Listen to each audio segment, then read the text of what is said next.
स्वागत है आपका लाइव सेशन में।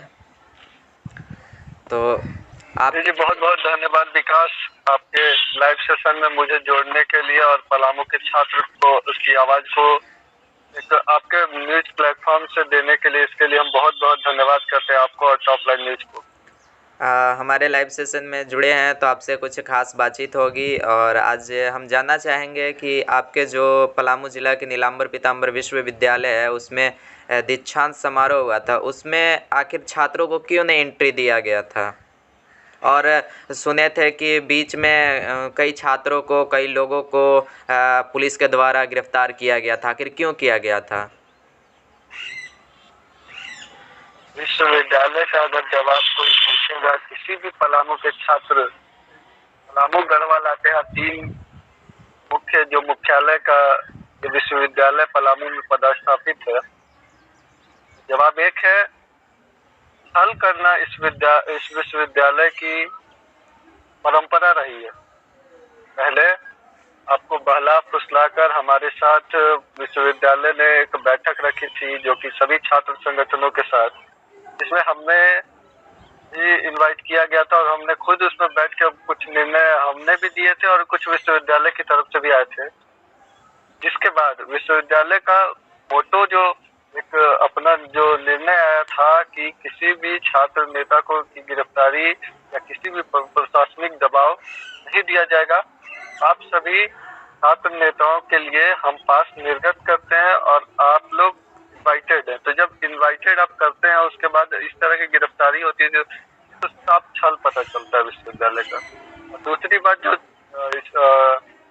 छात्रों को इसलिए नहीं बुलाया गया क्योंकि उससे, जैसे कि हमारे कुलपति का सोच है और प्रशासन का सोच है कि उससे हमारे कुलाधिपति हमारे राज्यपाल महोदय के को खतरा था।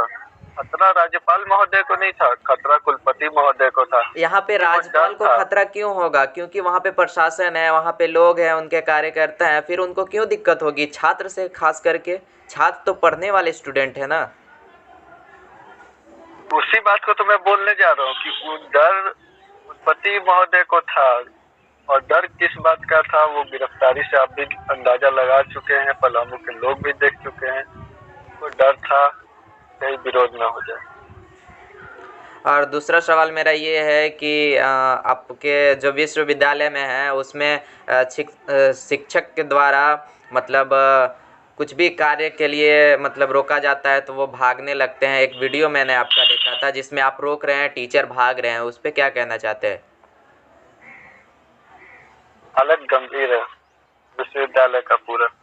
यहाँ पे कार्य करने के लिए कोई मंशा से नहीं आता, बस एक कार्यकाल अपना पूरा करना है। बस कार्यकाल पूर्ण करके कैसे भी अपना कुर्सी खाली करके यहाँ से निकल जाना है। और अगर नहीं हमारा बार बार सवाल रहता है, अगर नहीं संभल रहा है इस्तीफा देने की बात थी तो हमने उनसे पूछा। उन्होंने कहा हमें कि छात्रों ने हमें बाहर निकाला है, उन्होंने अपना विरोध दर्ज किया और आंदोलन पे थे, आज उनको बाहर बोला कि ठीक है। अब तो आपने उसका निदान कर दिया। उन्होंने कहा कि 7 दिन में उन लोग का रिजल्ट आ जाएगा। मैंने कहा कि ठीक है, 7 दिन में रिजल्ट आएगा तो बाकी छात्रों की भी तो परेशानी है, आपको उसको भी जानना है। तो आप अपने कार्यालय में जाके बैठिए। और मैंने भी कुछ एप्लीकेशन छात्रों को लेके और उसके साथ छात्रों के साथ गया हुआ था। वो अपना ज्यादा क्या बोलते हैं, बोले कि तुम ज्यादा काबिल मत, वो कैसे, तो ये सब चीज सही नहीं लगता विश्वविद्यालय स्तर पे। तो देखने को ऐसा मिलता है कि मतलब आप हमेशा छात्र नेता हैं, आजासू पार्टी से आप हमेशा पढ़ाई के बारे में, शिक्षा के बारे में और अपने स्टूडेंट के बारे में लड़ते रहते हैं, फिर भी आपके ऊपर मतलब टीचर का मतलब ये प्रेशर बना हुआ रहता है और उनके द्वारा मतलब कोई भी अच्छा कार्य नहीं किया जाता है जो कि आपको पसंद है। इस पे क्या बोलना चाहते हैं। विश्वविद्यालय और महाविद्यालय से हमें कई धमकियां भी मिलती हैं, इसके लिए भी हम तैयार रहते हैं। जैसे कि मैं भी एक छात्र हूँ और विश्वविद्यालय का ही छात्र हूँ, तो मुझे भी बहुत बार धमकियां मिली है कि मैं तुम्हें फेल कर दूंगा, मैं तुम्हारे ऊपर FIR करवा दूंगा। तो अगर मैंने ठान लिया है कि मुझे लड़ाई लड़ना है और पलामू की शैक्षणिक अराजकता जो अभी चल रही है उसको सुदृढ़ रूप से चलाना है, मैंने भी ठान लिया है कि अगर मुझे अपना बलिदान किसी भी रूप में देना पड़े इसके लिए अभिषेक राज और आजसू छात्र संघ हमेशा तैयार रहती है। तो और एक सवाल है आपसे कि आप क्या अब मतलब केवल यूनिवर्सिटी के लिए आवाज़ उठाएंगे कि मतलब पलामू के हर वो मतलब गरीब के बच्चे जो पढ़ते हैं सरकारी स्कूल उसके खिलाफ भी आवाज़ उठाएंगे? जी बिल्कुल, देखिए मैं विश्वविद्यालय के लिए ही सिर्फ नहीं हूँ, मैं शैक्षणिक अराजकता, मैंने तो आपको कहा अभी भी, शैक्षणिक अराजकता जहाँ भी पाई जाएगी वहाँ मैं हमेशा पहुँचने का प्रयास करता हूँ और करता रहूँगा। आप देख सकते हैं कि कुछ दिन पहले मैं तो आपको हमेशा ही जो भी होती है जानकारी हमेशा ही मैं भेजते रहता हूँ।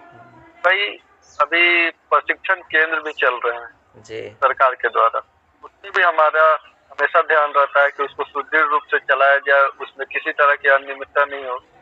तो ऐसा कुछ नहीं है, हम लोग अभी आजसू छात्र संघ अपना जहाँ जहाँ हमारे लोग सक्रिय हैं हम लोग उस जगह पे आगे बढ़ रहे हैं और कुछ दिन कुछ समय के बाद हम हर हाई स्कूल, मध्यम वर्ग स्कूल, हर जगह पे अपने लोगों को भेजेंगे और जहाँ भी अनियमितता पाई जाएगी हम उसकी शिकायत, और शिकायत होने के बाद अगर उस पर प्रतिक्रिया नहीं होती है, जैसे अभी आपके क्षेत्र में एक कस्तूरबा गांधी महाविद्यालय जो भी है, हमारे क्षेत्र में जो मोहम्मदगंज प्रखंड में है, मैंने उस पर खबर भी चलाया और विधायक से, पूर्व विधायक से मैंने लाइव बात भी की। उन्होंने आश्वासन दिया कि हम इस पर आंदोलन करेंगे, लेकिन अभी तक कुछ उस पर सुनवाई नहीं हुआ और वो विश्वविद्यालय लगभग 8 साल से बंद पड़ा है।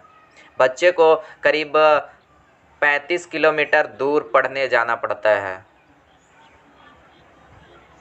जी देखिए, आंदोलन करने का एक होता है और अगर पूर्व विधायक ने जो भी कहा मैं उनकी प्रतिक्रिया को नहीं लूंगा और उनसे सवाल भी नहीं उठाऊंगा, या उन्होंने जो भी कहा उनका अपना राजनीति है, मेरा अपना राजनीति है, मैं राजनीति करता हूँ, राजनीति करते हैं, इसमें आपको अंतर पता चल जाएगा। और दूसरी बात है कस्तूरबा गांधी का जहाँ तक बात है तो वो डायरेक्ट मेरे जहन में आ रहा है और मैंने अपनी वहाँ की जो कमेटी है उससे भी बात की है। वो लोग भी हट के बाद मैं मोहम्मदगंज जाने वाला हूँ और मेरे जितने भी वहाँ के हरिहरगंज और मोहम्मदगंज के जो भी प्रखंड के अध्यक्ष है मैंने उनसे भी बात की है। वो लोग भी एक दिन हम लोग वहाँ पे भी 1 दिवसीय धरना देने वाले हैं।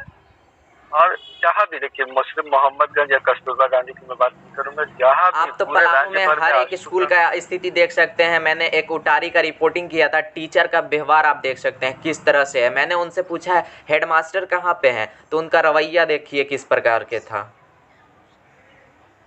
जी देखिए, कुछ हर शिक्षक नहीं होता है, मैं तो यही जवाब दूंगा। अब आप देख सकते हैं विश्वविद्यालय के परीक्षा नियंत्रक किस तरीका से जो 4 चक्के पे बैठ के हमेशा गार्ड के साथ आते हैं, वो पैदल उनको भागना पड़ जाता है। ऐसे लोगों को अब आप क्या बोलेगा, उनका भी उस दिन जवाब मैं रिकॉर्ड नहीं कर पाया था, उनका भी जवाब बहुत मतलब गलत तरीके से मुझे मिल रहा था। लेकिन आप एक पद पे हैं और आपको ये शोभा नहीं देते हैं। और लड़ाई जहाँ भी होगा हम हर तरीके से तैयार हैं। और एक से आपसे एक और सवाल रहेगा मेरा कि जो गरीब के बच्चे यूनिवर्सिटी में पढ़ते हैं उनका पैसा का गलत मतलब उपयोग किया जाता है, उस पर क्या बोलिएगा आप? देखिए बात है, मैंने एकदम शुरू में आपसे कहा, वाराणसी और यूपी और बिहार से लोग आके पलामू, गढ़वा, लातेहार के छात्रों को लूट रहे हैं। दलाली यहाँ चरम सीमा पे है। आप पदाधिकारी के पास जाते हैं तो पदाधिकारी बोलते हैं आपका कार्य 1 दिन में हो जाएगा, लेकिन वो उसका पालन करने वाला कोई कर्मचारी वहाँ नहीं है।